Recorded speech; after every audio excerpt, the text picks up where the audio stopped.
يلا بينا عشان النهارده هترسم اول لوجو ليك على الستريتور. انا ساندي ناجي جرافيك ديزاينر، ودي الحلقه السادسه من كورس الستريتور، فيلا بينا.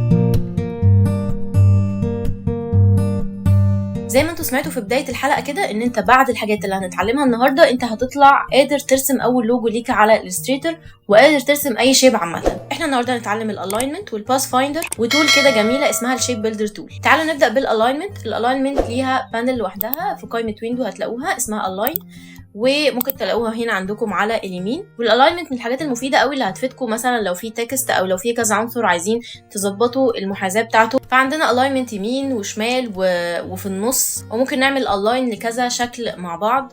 فتعالوا نشوف كده لو احنا عندنا الاثنين دول، الاثنين سكوير دول، واحنا عايزين نخليهم الاين لبعض، يعني عايزين نخليهم جنب بعض بالظبط، بس انا مش عارفه اظبطهم بايدي، وخصوصا لو انا عندي كذا شكل مع بعض. فانا ممكن ببساطه اخد مثلا الاربع اشكال دول اعمل لهم سيلكت كده، وعايزه اخليهم الاين جنب بعض يبقوا كلهم على صف واحد. فهختار مثلا الالاين ده، وانتوا اصلا هتلاقوا ان كل واحده فيهم يعني من الشكل كده بتاعها باين هي بتعمل ايه. فانا هختار دي، هتلاقوا ان بقوا كلهم في صف واحد الاين لبعض، كل واحده في مكانها بس كلهم بقوا جنب بعض في صف واحد. نفس الكلام لو انا عايزه مثلا اخلي الاربعه دول يبقوا فوق بعض على صف واحد بس في المستوى الرأسي، فبالتالي هدوس على الالاين بقى اللي هي دي ان هم يبقوا هوريزونتال الاين سنتر، فكلهم بقوا على صف واحد على المستوى الرأسي. ايه كمان ممكن استفيد بيه بالالاينمنت ده؟ كمان انا لو عندي كذا شكل، يعني مثلا ده هنخليه ريكتانجل وده هنخليه كده، وممكن نحط دايره كمان. معلش انا في لخبطه شويه بس انا عايزه اوريكم الفكره. وهنيجي مثلا على الثلاثه دول وانا عايزه اخليهم الاين مع بعض بس كلهم يبقوا الاين ناحيه الشمال، يبقوا كلهم على خط واحد ناحيه الشمال. فبالتالي اللي هيعمل لي الامر ده هو الالاين ده اللي هو هوريزونتال الاين ليفت. هدوس عليها هتلاقوا ان كلهم بقوا على خط واحد من ناحيه الشمال، وممكن اخليهم كلهم على خط واحد ناحيه اليمين من هنا.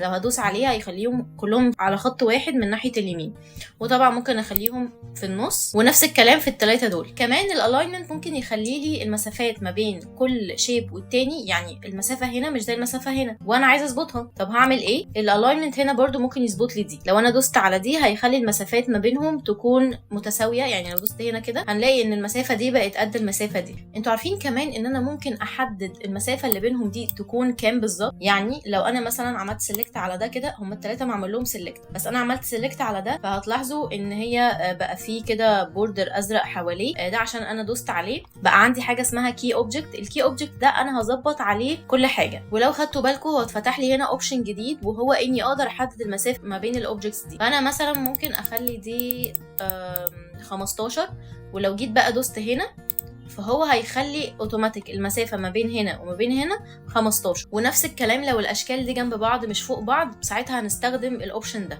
يعني مثلا لو جبت دي هنا وجبت دي هنا وجبت دي هنا في النص، برضو المسافات ما بينهم مش متساويه، هعمل نفس الكلام بس المره دي هختار الاوبشن التاني اللي هو ده. لو دوست عليها هو هيخلي المسافة دي 15 والمسافة دي 15. طيب هما مش على لاين واحد، انا عايزة اخليهم على لاين واحد، هدوس ساعتها هنا. كمان اقدر ان انا اعمل الاين بالنسبة للارت بورد. يعني احنا عندنا ارت بورد اهي، وعايزة مثلا اخلي كل حاجة في دول يكونوا الاين للارت بورد، مثلا يكون ده في نص الارت بورد. هعمل ايه؟ في هنا عندي حاجة اسمها الاين تو ارت بورد، وهنا الكي اوبجكت اللي انا قلت لكم عليه. خلينا نشوف الاول الارت بورد. انا لو جيت مثلا هنا وعايزه اخلي ده في نص الارت بورد بالظبط، وهعلم على ان هي تبقى الاين للارت بورد، هخليها هنا واخليها هنا.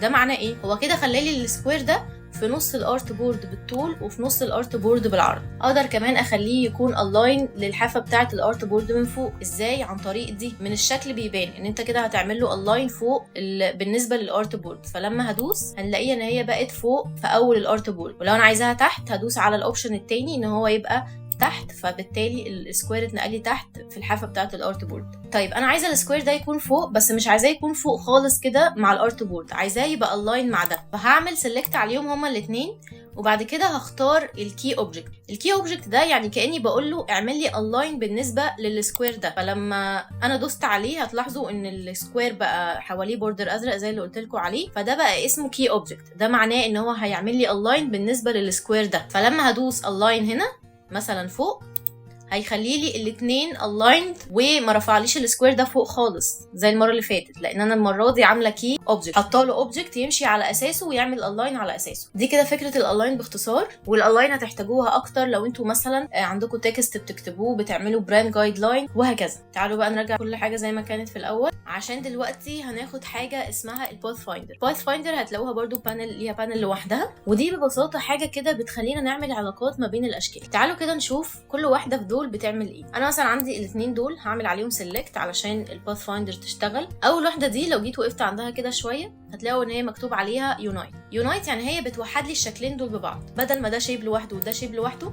هي هتخليهم لي شيب واحد دلوقتي، وكمان خليتهم لون واحد. طالما هما شيب واحد بقوا لون واحد، هما كده خلاص بقوا شكل واحد. ولو انتوا تاخدوا بالكم هم عملوا لي شكل اصلا غريب دلوقتي، فده اصلا ممكن مع شويه اضافات كده يبقى لوجو لوحده. الامر التاني اللي في الباث فايندر بيخليني انقص الشيب اللي من فوق على الشيب اللي من تحت. ازاي؟ خلينا نشوف كده. هنعمل سيلكت على الاثنين، وبعد كده هنيجي ندوس هنا هنلاقي مكتوب ماينس فرونت، فلو جيت دوست كده هنلاقي ان هو نقص لي الشيب ده وخد لي كمان الجزء ده كمان معاه وساب لي بس الجزء ده. اللي بعده بقى تقريبا بيعمل العكس، هو بيشوف ايه هي الحته المشتركه ما بين الشكلين. هنا بعينيكم كده لو انتوا بصيتوا هتلاقوا ايه هي الحته المشتركه ما بين الشكلين.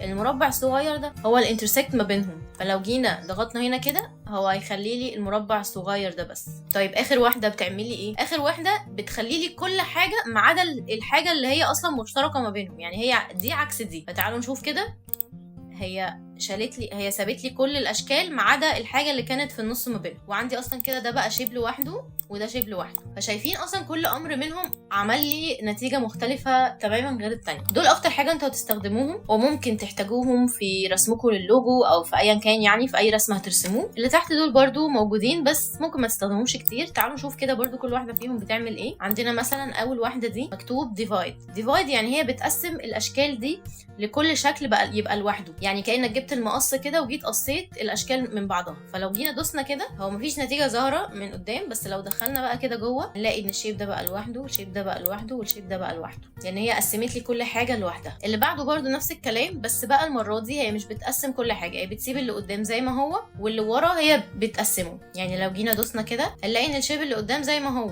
بس لو جينا بعدناهم عن بعض هنلاقي ان ده هو اللي اتغير، لان احنا هنا قصينا وقسمنا الجزئين من بعض. برضو عندنا هنا امر بيعملهم اوتلاين، يعني لو جينا مثلا عند دول ودوسنا على دي تخليهم لي اوتلاين، بس احنا هنا مش باينين. فلو جينا زودنا الستروك كده خليتهم لي بقى اوتلاين، وبرضو بقى كل شيب لوحده. يعني شايفين اصلا النتيجه بقت عامله ازاي. فهي دي ببساطه فكره الباث فايندر. في بقى تول جميله قوي اسمها الشيب بيلدر تول، زي الباث فايندر بالظبط، بس هي ليها فكره مختلفه شويه. هي بتخليني انقص او ازود من اي شكل براحتي من غير ما ابقى مقيده بحاجه معينه زي الباث فايندر كده. بمعنى ايه؟ لو انا مثلا جبت الباث فايندر، هي مش تعمل حاجه دلوقتي لاني مش عامله سيلكت، لازم اكون عامله سيلكت لحاجه. فانا مثلا عندي الاثنين دول، هاجي كده بالباث فايندر هضغط عليها هتلاقوها في التول بار اسمها باث فايندر، والشورت كات بتاعها شيفت ام. بصوا اصلا الفيديو بيقول لك هي بتعمل ايه، بيشرح لك ان هي ممكن تجمع اشكال مع بعض تدمجهم كلهم في شيب واحد، او ان هي بتنقص الاشكال. يعني مثلا احنا هنا عندنا المربعين دول، انا اقدر اعمل كل اللي انا عملته فوق هنا بس بالتول دي بس. يعني مثلا لو عايزين نوصل للنتيجه دي هعمل ايه؟ همسك كده، شايفين اصلا اول ما باجي عند اي مساحه مقفوله بيعلم لي عليها. فانا مثلا هاجي دي وهزودها على دي كده بقوا دول شكل واحد،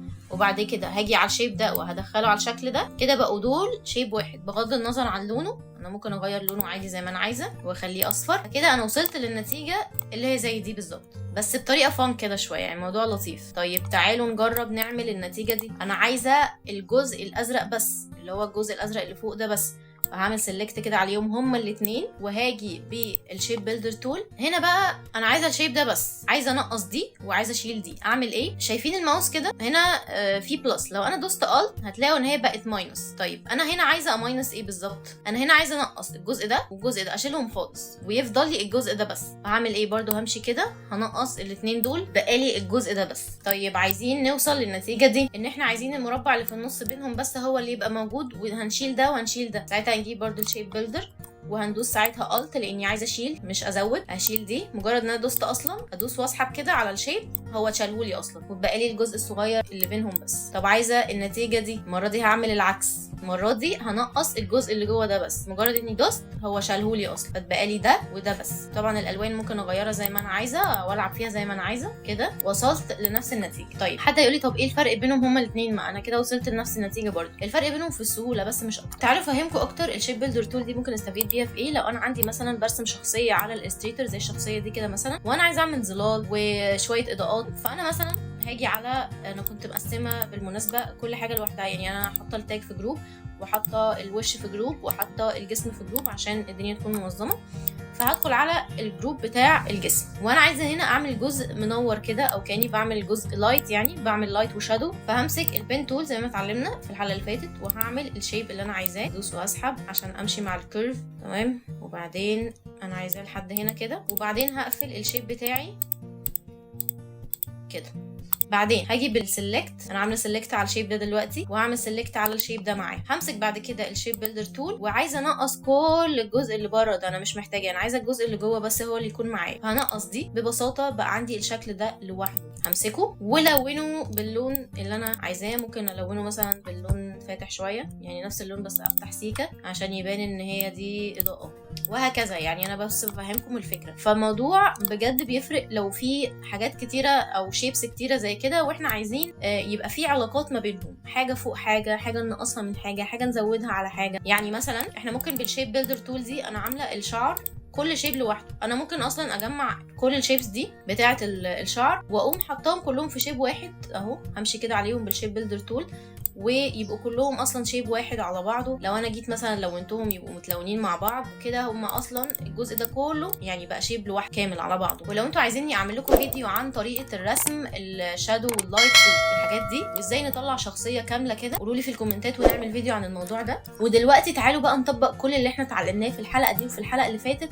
على شويه اللوجوهات دي، ونشوف مثلا هنيجي نرسم كل لوجو من دول ازاي. لو احنا كده بصينا مثلا على اللوجو ده، انا اقدر اقول ان مثلا اللوجو ده معمول بشويه ريكتانجلز ليها راوندد كورنرز. فمثلا هاجي بالراوندد ريكتانجل تول وهرسم مثلا ريكتانجل كده، مش لازم زيه بالظبط، انا بس بوريكم الفكره. وهاجي على الكورنر ده، او لا هو كان الكورنر ده هدوره كده بس زياده، والكورنر ده هدوره زياده، الكورنر ده بس. تمام. عملت تقريبا الشكل اللي موجود في اللوجو، خليه اسود عشان نشوف. كده تقريبا وصلنا لنفس الشكل. طيب كده عملنا اول جزء في اللوجو، والاشكال التانية هم نفس الكلام برضو، بس انا هاجي على ده هدوس الت وهاخد منه كوبي تانية، هعمل له روتيت وادوس شيفت عشان يبقى روتيشن مظبوط، وممكن اكبره شويه وهعمل له فليب. اعمل له فليب منين؟ انا عايزه اعكسه، فهمسك الاوبجكت كده وهاجي عند البانل اللي هي بروبرتيز، وهلاقي انه في هنا فليب، ممكن افليبه كده يبقى العكس، وممكن اخليه يبقى ايه، يتقلب على المستوى الرأسي. بس انا عايزه اخليه زي كده عشان يبقى زي الشكل ده، وهحطه هنا. طيب انا عايزه اظبط الالاينمنت، عايزه ده وده يبقوا على خط واحد من تحت،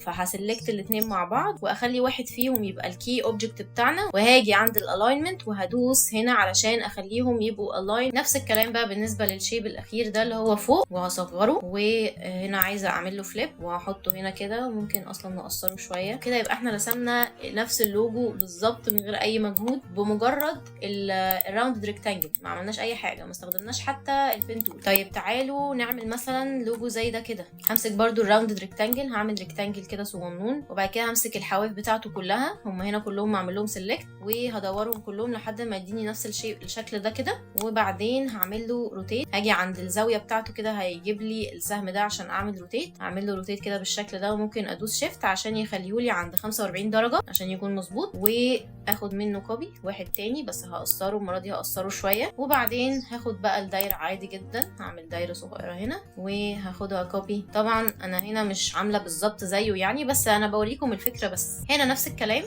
لو احنا جبنا الريكتانجل تول العاديه، عملنا ريكتانجل او يعني سكوير، وهدوس بس شيفت عشان السكوير يبقى مظبوط، وبعد كده هعمل له روتيت، وبرده وانا بعمل روتيت هدوس شيفت عشان يعمله لي الدرجه بتاعته تكون مظبوطه، واخد منه كوبي احطه جنبيه كده. عندنا واحد فوق التاني، عندي ده فوق ده، عندي ده فوق ده. انا عايزه اخلي العكس، يا اما امسك ده كده واجي عند اللايرز ومانيوالي كده هخلي ده تحتيه، هغير لونه عشان يبقى نفس اللون ده، وبس كده، مفيش اسهل من كده. دي نفس الفكره بتاعه الاولاني اللي احنا عملناه. وهنا احنا ممكن نستخدم البين تول، ممكن نيجي كده بالبين تول ونعمل الكيرف زي ما اتعلمنا، ممكن نرجع نظبط بالهاندل، هدوس الت واظبط الهاندل. وبعدين هو دلوقتي بالنسبه لي ليه فيل بس ملهوش ستروك، انا ممكن اعكس من هنا بحيث ان هو يبقى ليه ستروك بس ملهوش فيل. فكده بقى لو انا جيت حركته بس كده هو ليه ستروك، بس عايزين بس نكبر الستروك شويه. ممكن الحواف دي نيجي ننعمها زي ما عملنا قبل كده برضو، هجيب هنا وانعم الحواف دي، وممكن برضو بالسموث تول اللي هنا انعم برضو الحواف بتاعته.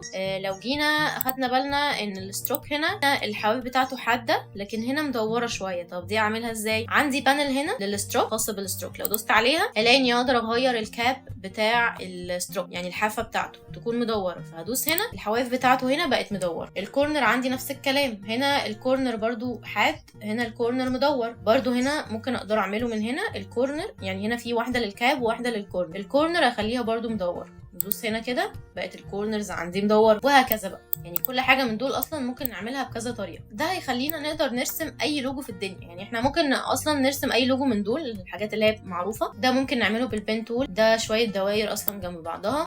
برضو ده ممكن نعمله بالبين تول وده بالبين تول. تعالوا نرسم كده ده مع بعض بسرعه.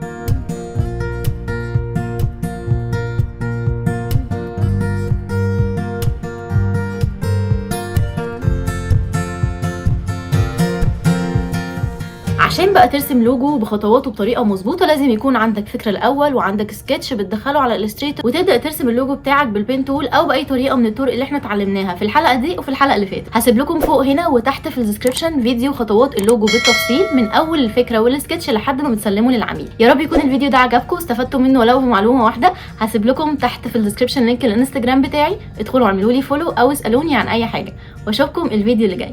باي باي.